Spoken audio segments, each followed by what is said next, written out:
Welcome to Pumping Python. My name is Jacob Itegboje, and this is how I set up my integrated development environment. I currently use Visual Studio Code and split my screen in different ways depending on the use case. Try different layouts to see what works for you. When I have a reference, I like it on the left side with the integrated development environment on the right. That way I can copy and paste code, I can compare, I can see everything at once. This comes in handy when I do not have an extra screen. When I'm working just in the integrated development environment, preferably in full screen,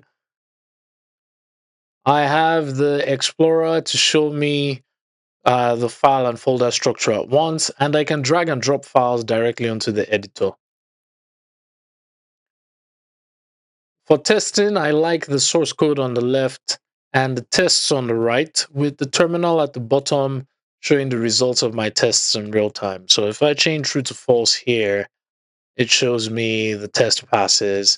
And when I change false to true, or if I make some mistake as I'm coding, it responds immediately.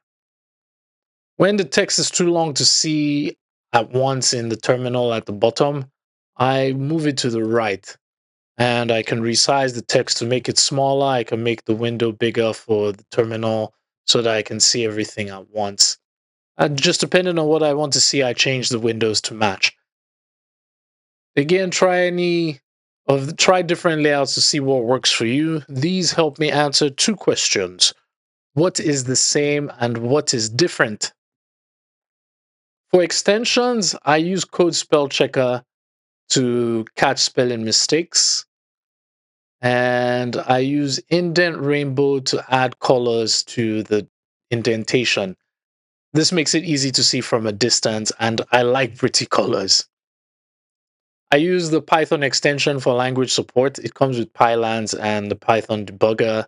It's got formatting, IntelliSense, which is Pylance, linting, code navigation, refactoring, and so on. And for my theme, I use the dark rainbow theme because did I mention that I like pretty colors? Thank you for watching. I will see you in the next one.